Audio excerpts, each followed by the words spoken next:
15 अगस्त आते ही हम तिरंगा फहराते हैं, राष्ट्रगान गाते हैं और कहते हैं आज हमारा देश आजाद हुआ था। लेकिन क्या आपने कभी सोचा है आखिर इंडिपेंडेंस यानी आजादी होती क्या है?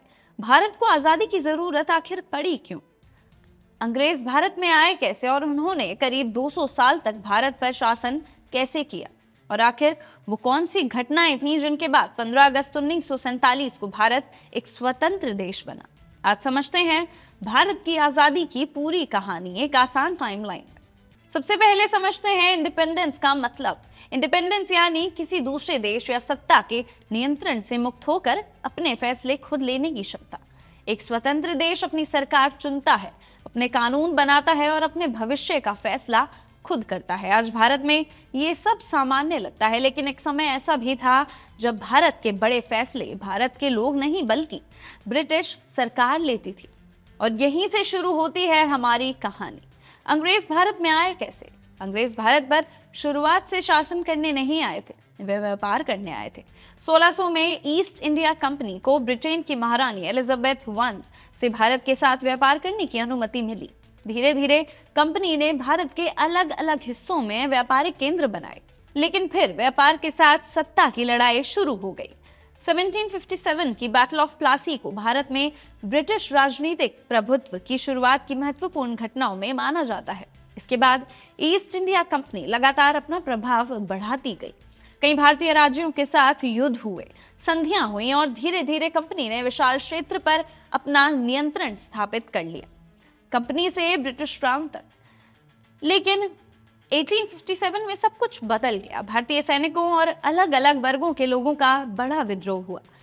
इसे अक्सर 1857 का विद्रोह या फर्स्ट वॉर ऑफ इंडिपेंडेंस भी कहा जाता है। विद्रोह को ब्रिटिश सेना ने दबा दिया, लेकिन इसका असर बहुत बड़ा हुआ।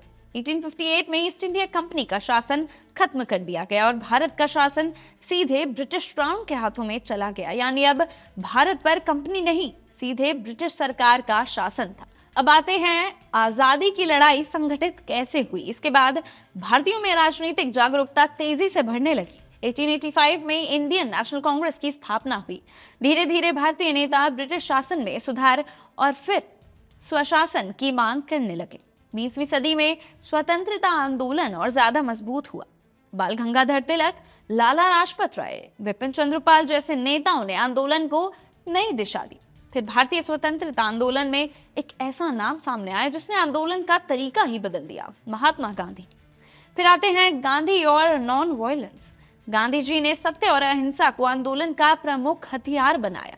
1919 में जलियांवाला बाग मैसेकर ने पूरे देश को झकझोर कर रख दिया। इसके बाद असहयोग आंदोलन शुरू हुआ। फिर आया 1930 का सॉल्ट मार्च यानी दांडी मार्च। गांधी जी ने अंग्रेजों के नमक कानून को चुनौती दी। इसके बाद 1942 में शुरू हुआ क्विट इंडिया मूवमेंट, और जिसका नारा था करो या मरो। इस आंदोलन ने ब्रिटिश शासन के सामने भारतीय स्वतंत्र की मांग को बेहद स्पष्ट कर दिया। लेकिन ये लड़ाई सिर्फ गांधी जी या कांग्रेस की कहानी नहीं थी। अब आते हैं रेवोल्यूशनरीज की भूमिका। भारत की आजादी की लड़ाई में क्रांतिकारियों की भी महत्वपूर्ण भूमिका रही।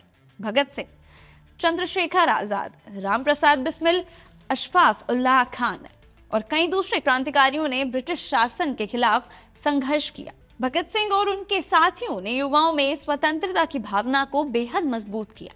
दूसरी तरफ सुभाष चंद्र बोस ने इंडियन नेशनल आर्मी यानी INA के जरिए ब्रिटिश शासन के खिलाफ सशस्त्र संघर्ष का रास्ता अपनाया। यानी भारत की आजादी की लड़ाई कई धाराओं से होकर आगे बढ़ रही थी। अब बात करते हैं वर्ल्ड वॉर II और ब्रिटेन की हालत।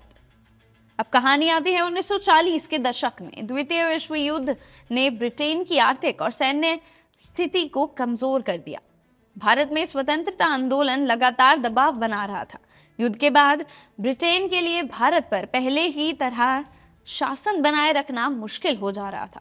1946 में रॉयल इंडियन नेवी म्यूटिनी जैसी घटनाओं ने भी ब्रिटिश शासन की चिंता बढ़ाई। अब ये साफ होने लगा था कि भारत को हमेशा के लिए ब्रिटिश शासन के अधीन रहना संभव नहीं होगा। फिर बात करते हैं पार्टीशन। लेकिन आजादी की राह आसान नहीं थी। भारत में राजनीतिक मतभेद बढ़ रहे थे और आखिरकार भारत के विभाजन की योजना सामने आई। भारत और पाकिस्तान दो अलग अलग राष्ट्र बनने वाले थे। इस फैसले ने करोड़ों लोगों की जिंदगियां बदल दी। लाखों लोग अपने घर को छोड़कर दूसरी तरफ जाने को मजबूर हुए। हिंसा और विस्थापन ने आजादी के जश्न को गहरे दर्द के साथ जोड़ दिया। अब आते हैं 15 अगस्त 1947 और फिर आया वो ऐतिहासिक दिन। 15 अगस्त 1947, करीब 200 साल के ब्रिटिश शासन के बाद भारत स्वतंत्र देश बन ही गया। जवाहरलाल नेहरू स्वतंत्र भारत के पहले प्रधानमंत्री बने। 14 अगस्त की रात संविधान सभा में नेहरू ने अपनी ऐतिहासिक ट्विस्ट विद डेस्टिनी भाषण दिया। आधी रात के साथ भारत ने एक नए युग में प्रवेश किया। अगली सुबह लाल किला पर तिरंगा फहराया गया, लेकिन उस समय भारत का काम खत्म नहीं हुआ। असल में एक नए भारत का निर्माण तभी शुरू हुआ था। आजादी का असली मतलब, आज हम इंडिपेंडेंस डे मनाते हैं तो इसका मतलब सिर्फ इतना नहीं है कि अंग्रेज भारत से चले गए। इंडिपेंडेंस का असली मतलब है अपने फैसले खुद लेना, अपने देश की जिम्मेदारी खुद उठाना, अपने अधिकारों को समझना और दूसरों के अधिकारों का सम्मान करना। हम जिस भारत में आज रहते हैं वह एक दिन में नहीं बना, इसके पीछे दशकों का संघर्ष है। किसी ने आंदोलन किया तो किसी ने जेल काटी, किसी ने कलम उठाई तो किसी ने हथियार उठाए और किसी ने अपने जीवन का बलिदान दिया। इसलिए जब 15 अगस्त को तिरंगा हमारे सामने लहराए तो उसे सिर्फ एक झंडे की तरह मत देखिए। उसमें एक लंबा संघर्ष है, उसमें लाखों सपने हैं और उसमें एक जिम्मेदारी भी है कि जिस आजादी को पाने में इतनी पीढ़ियां लगी उसे मजबूत और बेहतर बनाना हमारी जिम्मेदारी है। यही है इंडिपेंडेंस डे का असली मतलब। जय हिंद, जय भारत।